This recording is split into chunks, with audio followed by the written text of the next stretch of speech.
Hello and welcome back to the Building HVAC Science Podcast. We're trying to create better, more knowledgeable HVAC and building performance professionals by helping the two worlds understand each other.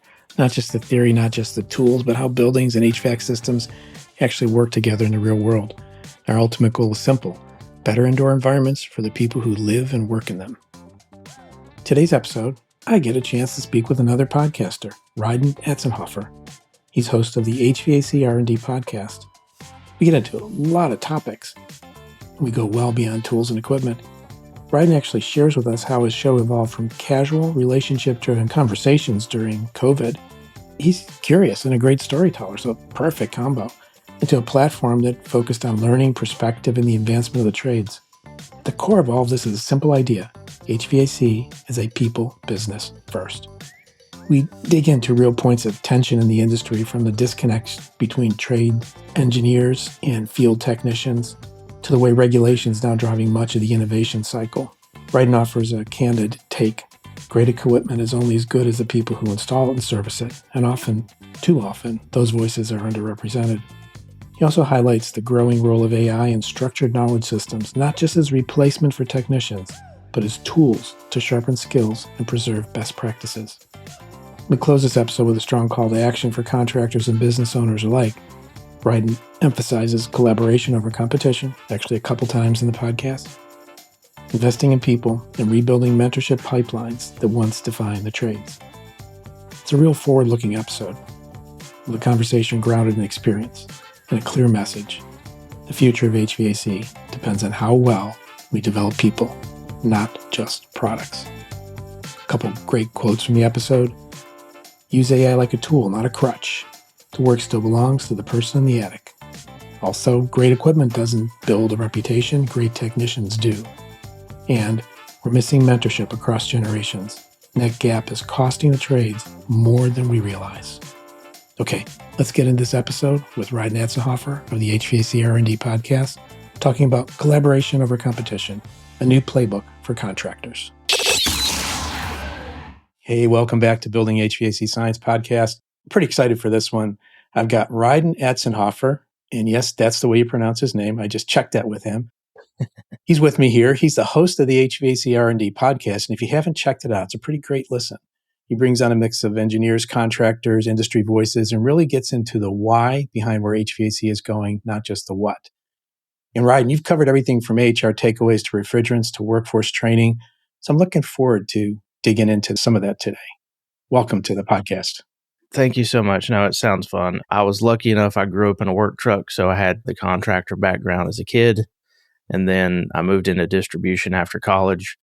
I've also worked for a couple different distributors. I've worked for ones that also do commercial manufacturers reps. So I've seen a lot of different sides in my, what I will call my 24 years of professional service, if you count 16 to now.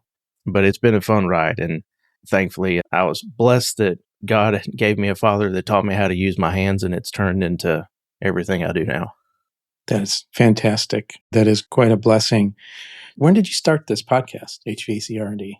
So R&D started in 2020, and I think there were a decent bit of us that started shows during COVID because from my perspective, I was an outside territory manager that was used to spending my day on the road going and seeing contractors. And when you get really involved in being a TM, your contractors become more than just customers. They become your friends. And all of a sudden, I couldn't go hang out with my buddies all the time. Because that's when this job gets really fun, is when you get to go just enjoy the relationships you've built in it. That's what makes it so enjoyable. I got to agree with that. I feel like my closest friends live nowhere near me. Yeah. They live on the internet, and that's where I see them. And occasionally at events like AHR Expo, like you're at this year. Yeah. And the show has created this entirely other group of people that I didn't know existed. Because until 2020, I had social media and different things, but I never searched for trade-related or HVAC content. It was always, I've done that all day long. Let's see what the algorithm shows me today. Either I'll laugh or I'll cry, one of the two. We'll see. It's going to show me some poor, sad dog in a shelter somewhere that I can't help. No. So speaking of HR, you did HR Reflections recently, episode 177. I think this speaks towards your philosophy. You talked about people, not products. And how should contractors think about attending events like that? Because I'm sure a lot of them still are not. No, I don't think enough of them are. What's funny is I actually had a customer of mine. His name was Mike. He used to own a company down in Indian Trail, Matthews area, North Carolina. And he would talk to me about AHR when I was a young TM. I say young TM. I would say that was probably 2013 through 2015, 16. And I remember him talking about the show, and I was just like, oh, well, that's cool. But I never went to one. I never really understood what it was or what it meant to the industry because I hadn't seen it. The first time I got to go to one was when I was working for a distributor, and they were based out of Atlanta, and AHR came to Atlanta. I think it was 2019 when they came to Atlanta one of the first times. When we had a sales meeting down there, I was pumped because I won Team of the Year that year, so I got to stand up and get recognized, which is cool. I won a couple of those in distribution. Those were always, I didn't win them. My branches won them with me, but it was cool because we got to go down there, and then they're like, hey, we're going to go to the conference for a couple of hours, which knowing what I know now and knowing what you know, That's a fabrication. a couple hours does nothing.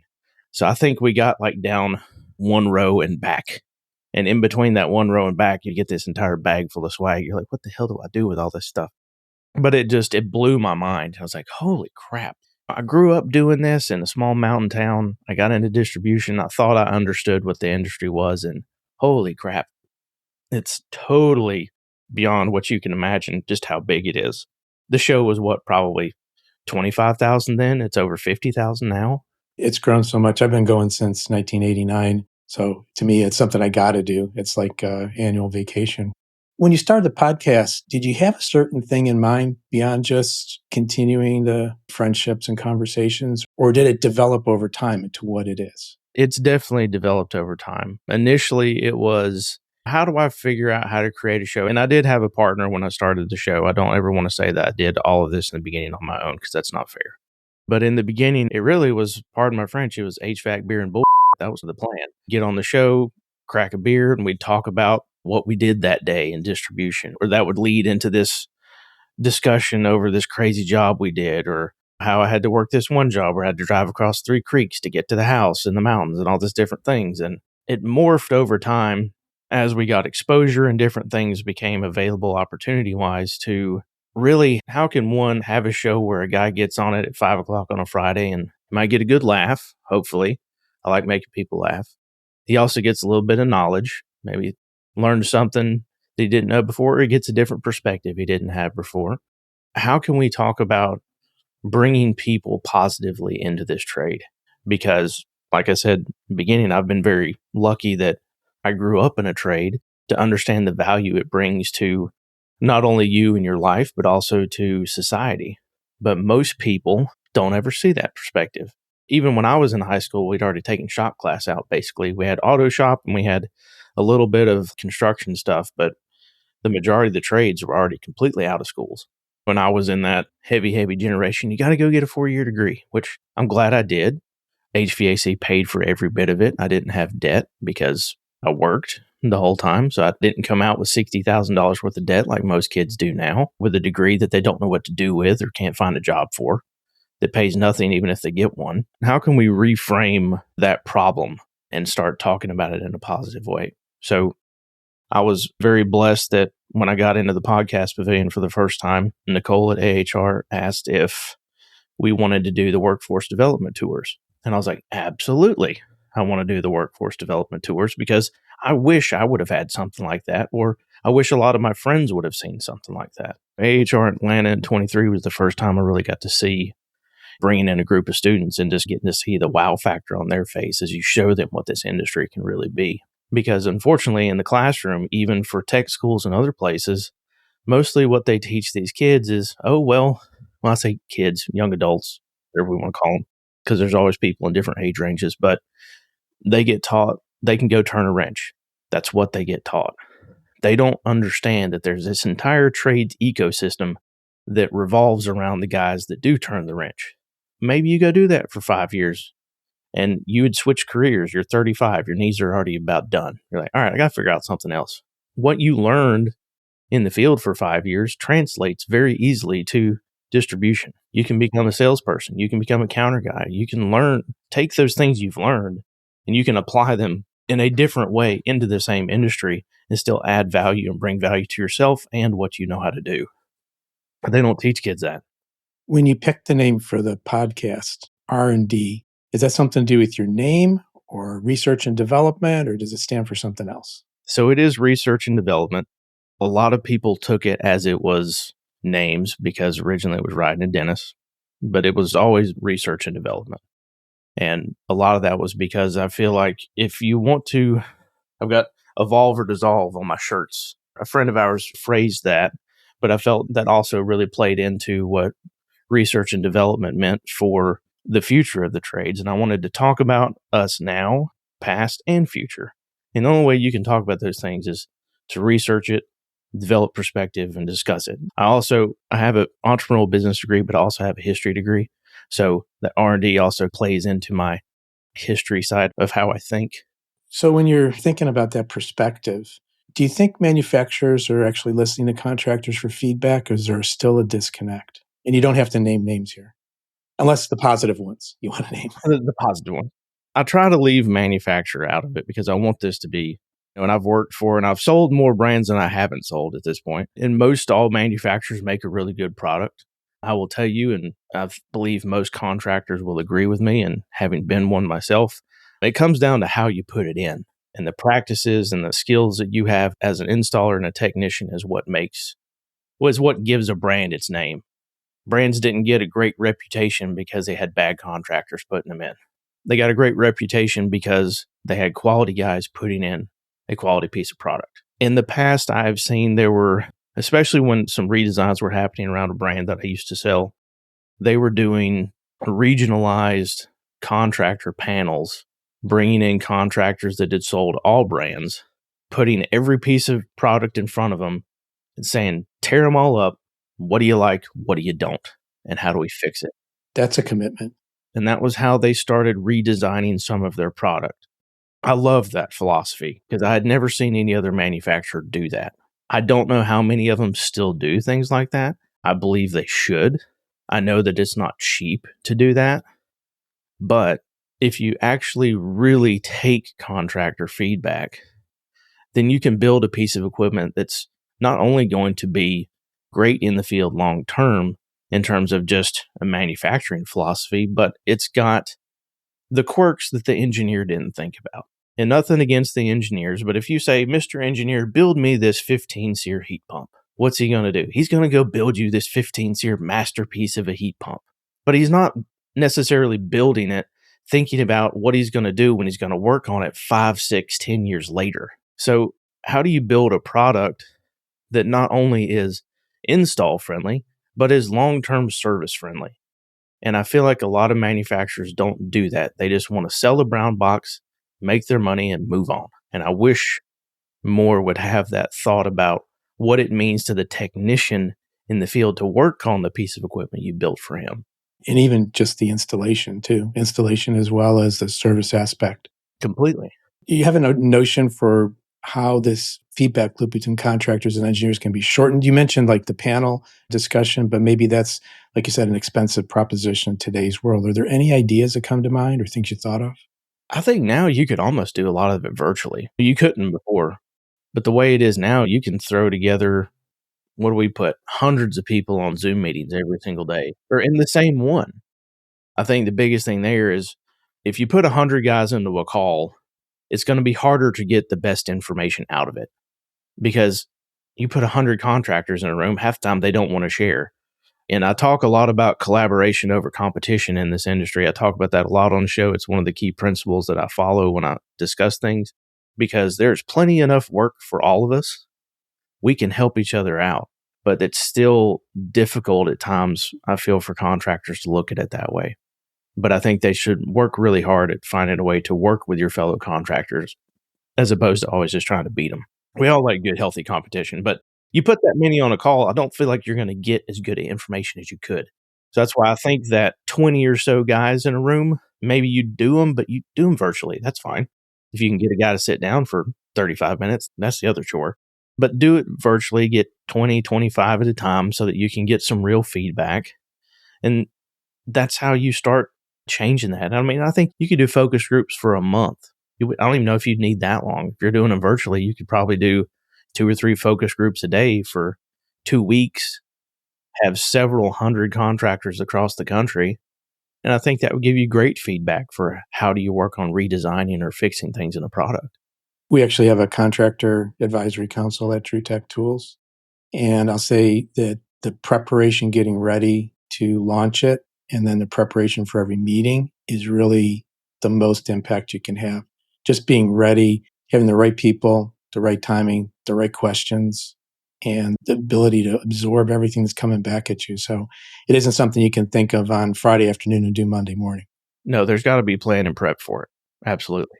Do you think for the next generation coming to HVAC, is it more technology driven or are we still fighting the same old battles? I think it's going to be a mix of both. I think there are a lot of tools that are coming out now that are AI driven or other ways that can help train technicians quicker, can also sometimes probably help train them for certain aspects, may train them better because it takes out some muscle memory that might have been bad habits. I've played around a lot with an app called FieldMind lately. And one of the things I like about it is that you can ask it a question and it's pulling from a closed database. So it's only pulling from actual field manuals for product. It's not pulling open source from Google or anywhere else. So it keeps the true knowledge about the pieces of equipment together. So you're not getting an outside opinion that it found some Reddit forum that says, oh, you should definitely, if you're going to fix a TXV on this 25-ton, 20-year-old Carrier unit, you should do it this way. Just because someone did it that way doesn't always mean it's the right way you should have done it. We've said it a lot on this show over the years, you get lucky a lot, but just because you get lucky doesn't always mean it was the right thing to do or solve the actual problem. Because there's a lot of times you fix a problem, but if you didn't actually go through a sequence of operations with it, you might have you fixed the problem that the real problem caused. So then 2 weeks later, you're back out there like, well, what the hell did I miss? Well, you didn't go through it all. So in a similar way, I'm actually an advisor to a company called Quinn AI that develops training materials based on the contractor's authorized materials. It's what somebody does in your company. Yep. And that way it pulls just from what you know is good practice for your business. And you mentioned that they're pulling from a closed database. That's a similar thing. That might be the hack that people are not seeing or not understanding. It's not really a hack. It's a preferred process. Well, and I think it protects your processes, I believe. If you have a certain way you want things ran in the business, you can lay out guidelines. This segues a little bit. I think AI is going to be extremely beneficial to the trades in a lot of ways as long as it's used properly. Use it like a tool. Don't use it to replace everything because it's not going to replace the guy in a 130-degree attic doing the work. But use it to find ways that we can make our processes better and cleaner, and so that we can process knowledge back and forth better and cleaner. I don't think AI should replace CSRs in office. I think people want to talk to people. How many times have you called and had to press 0 500 times to get to a person? You want to talk to people. And it's okay if it has to roll to an answer or whatever, but it should always be a person that calls people back. Was there any episode you've had that you've taken part in that changed your way of thinking in a meaningful way? Anything that really made you step back and go, whoa? Ooh, actually, probably a lot more than I even could say. Just because I think one of the funnest things about having had a show for 5 years is there's so many different perspectives I've got to listen and hear. And I think if you're not learning something new from every single show you're doing, then you're not doing it right either. I think the funnest part about this is there's a lot of times I'm learning with the audience because there's things I didn't know, but I wanted to ask the question. When I look at it a lot of ways, I'm asking the question because maybe someone else was afraid to. Yeah. I think you're curious about technology combined with a great storyteller. Like you said earlier, you're blessed with those two factors that make you ideal for what you're doing. Well, I appreciate that. Thanks, Bill. I will say, actually, this past week, I had I'll say this politely as best I can. I had 2 older gentlemen on 2 different shows that I interviewed. Their shows probably won't come out till sometime in May or maybe even June. But I had John Dwyer on the show, and he's Australian. He got up at 7 a.m. in the morning to do a show with me, which most people won't do that. But he's a marketer. He knows what it was like to ride the wave up, lose everything he had, start it over, and figure it out. But he had just such an interesting take on different ways to market and how to drive down your cost of leads in ways that I'd never thought about to use in the trades. And he's not specifically trades marketing. He does marketing across the board. I love talking with guys that have had 40 plus years of experience because they have such a different perspective. And to say that, a funny story, I've got to put together, at some point I need to put together an article and talk about this. So I would say it was maybe a month ago, maybe a little more than that. My wife asked me if I wanted to go to Nordstrom with her to meet this influencer who had created a clothing line that she orders stuff from here and there. How those honey questions asked, sure, honey, it's a Saturday. We can go do that together. Of course we can. So we go, and the lady's name's Daryl Ann Dinner. She created a line of clothing called Nudes, Nuuds.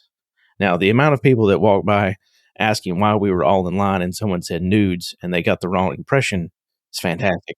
But anyway, one of the things that was cool about this was that her dad was there. I'd seen her dad, but I didn't really know his backstory. But he's a multi-million-dollar contractor in California. So the whole time my wife's trying to figure out what she's going to say when she gets up to take a picture. And I'm like, how am I going to get to talk to her dad?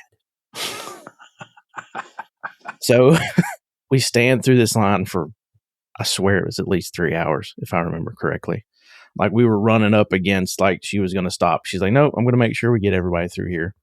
Poor girl was pregnant. She was an absolute trooper getting through like 1,000 people. But we got through everything. My wife got her photo. Well, I just went up and started talking to her dad. And he and I talked for like 30 minutes. It was one of the best conversations I had in years.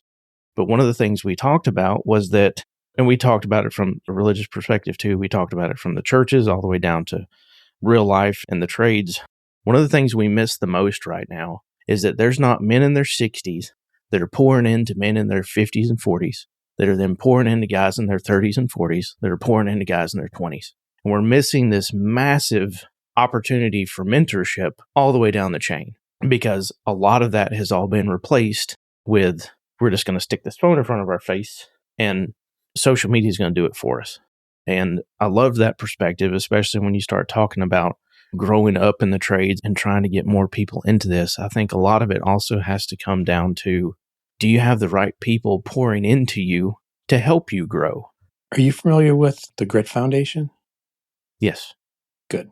It's an effort that just started a couple years ago, but that's, for listeners that don't know, that's something that Brian Orr and Rashir Shah started to pour into mentors, to pour into very young adults, 12 to 17 years old, and give them a few hours of experience with their hands in the trades.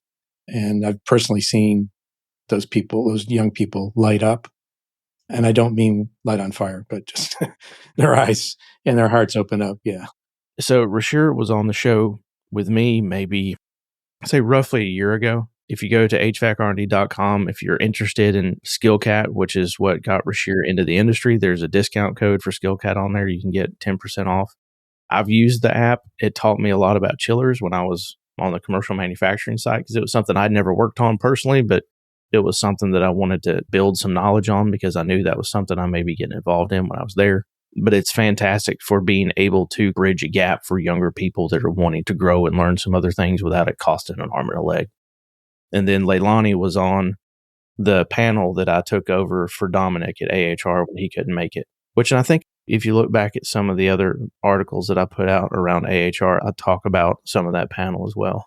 Tying into my background, my world, what do you think in terms of tools or measurement capabilities are missing? And then a counterpoint, maybe what is too much or a little overblown? Ooh. I will say there are a lot of tools now that I wish I would have had. Like all the fancy new tubing benders and the swedging tools and everything else. Man, wouldn't that have been nice 25 years ago? Hell, even when I ran black pipe, I hand threaded every bit of it because my dad was old school. He's like, you can learn how to crank that thing. It'll be all right. Sure thing, Dad. Which today is actually my dad's 85th birthday. So happy birthday, Cajun Joe. That's awesome. Affectionately known as Cajun Joe on the show, but also throughout all of his life. Born and raised in New Orleans. Somehow ended up in the small mountain town of Bryson City, North Carolina. But I wouldn't necessarily say everything's overblown. I do think there can sometimes be over-reliance on certain things. I think before you get all the fancy tools, you should learn how to do it without them, because then you'll appreciate the fancy tool a hell of a lot more. To take better care of it, you'll learn how to use it better. I'm a bit removed from a lot of the tool culture because it's been 16 years since I was in the field. So a lot of the things that I've seen over the years, I never had a set of digital gauges. Everything I had was old school yellow jackets, which I don't even have my gauges anymore because in 2015, somebody stole my car with all my tools in it. The Charlotte Mecklenburg police found the car 3 days later on the side of the road, but the tools were gone. So there's a lot of tools I never replaced because I didn't need them anymore.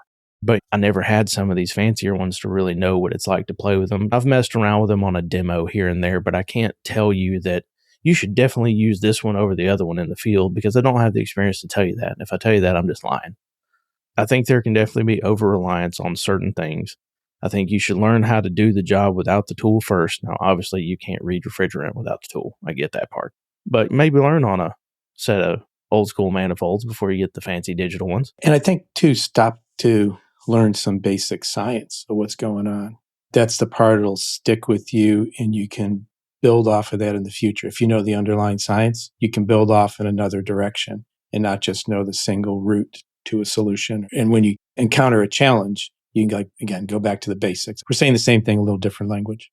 Well, because there's more than one way to skin a cat, right? Yep. I think there's always has to be that ability to see perspective with those things. I'm going to ask you a provocative question here. Do you think innovation in HVAC is driven more by regulation, real problem solving, or by lowering the cost of goods? Ooh, I think it used to be about finding a way to solve the problems. I think today it is heavily, heavily driven by regulation change and trying to build a cheaper tool. I don't think and it's because, you think about it, from the time I was born in 86 till I got into distribution in 2011, we had R22. And then I'm getting into distribution as we're changing to 410. We're changing refrigerants again already. We've had 3 SEER changes in 15 years. The way the industry is being pushed to change, I think, is forcing more innovation to come faster based on regulation change than actual, let's figure out a better way to do this in the field. I think regulation is forcing the hand of a lot of things right now. And then there, in turn, regulation and other things are also forcing, how do we drive the costs down? How do we make this more profitable? We could all talk about corporate greed if we want to talk about corporate greed, because there's probably a little bit of that in there too. Everybody wants more profit, but the low guy on the totem pole. I don't think as much technology now is driven the way it used to be. Okay, we cover a lot of ground, and I like when you share your opinions. I really appreciate it. That's why I invited you on. I noticed that. How about this for a closing thought? If you had a room full of contractors listening right now, what mindset shift do you want them to make as they head into the future of HVAC? That's a loaded question. There's a lot of mindset shifts I think we all need to make. Maybe pick 2? Pick 2. One, I think, and I said it before, collaboration over competition. Build a community with your fellow contractors. Don't tear them down. We have enough people that want to tear down our industry and what we do on a day-to-day basis, from a Google review to whatever else, because everyone can be an armchair quarterback or hide behind a keyboard now when they didn't used to be able to do that. Don't feed into that. Build relationships with your fellow contractors. You will be better for it, and so will they, and so will our industry. And also, if you're building a business, get some business education to go with it.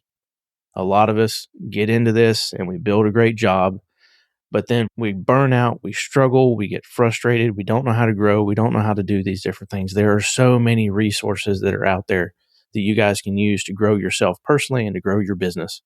Not everybody's trying to sell you snake oil. There are some real legitimate ways to go and build yourself into a better business leader.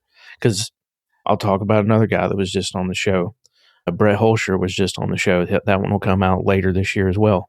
But he and I talked a lot about lack of leadership training for guys that get into the trades, or for technicians that become managers but didn't ever have any training on how to be a leader in that position.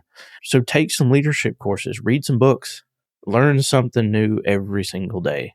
And I think you're also speaking to the owners of these businesses to provide this and to fund this training versus people have. Self-starting is great. Sometimes that's hard to accomplish. Invest in your people. Yeah, self-starting is good. You need the time and the capital sometimes to do this training. So as you learn to be a hirer of people, you can watch how people interact. And you can see the ones that are self-starters and you can see the ones that aren't. And I think as you become a leader and you develop the discernment to see these different things in people, if you see someone that's a heavy-duty self-starter, invest in them. Help them become a better self-starter. Because those are the guys that are going to eventually help run your business so that you can go enjoy the benefits of having started said business. And I would say that the word discernment is a very powerful one. I would amplify that by saying when you figured out what are the great qualities you need and you have and need more of in your business, write them down and share them. Those are called your core values. Core values sometimes get poo-pooed upon, but that's really what we're talking about here is figure that out and share that and encourage that in hiring, promotion, even letting people go. Core values, got to match. Yes, they do. 100%. This is a great episode, Rhydon. Just a sneak preview. I'll be recording with you sometime here in the near future. Yes. So my listeners cross over and look for Rhydon's R&D podcast, HVAC R&D. Thanks, everybody. Okay. Thanks for coming on. Absolutely.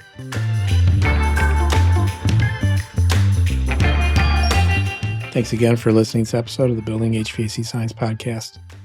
If you like what you heard today and not subscribed, please do so. Building HVAC Science. Just type that into your favorite podcast app or even ask Alexa to play it. You can follow the show on Facebook by searching for Building HVAC Science. And if you have some questions, ideas for future episodes, or topics you want us to tackle, just email me at bill@truetechtools.com. Some of the topics we discuss require professional training and experience to interpret or perform. So if you're a trained professional, you'll know how to apply this information appropriately. If not, please consult with and hire a trained pro.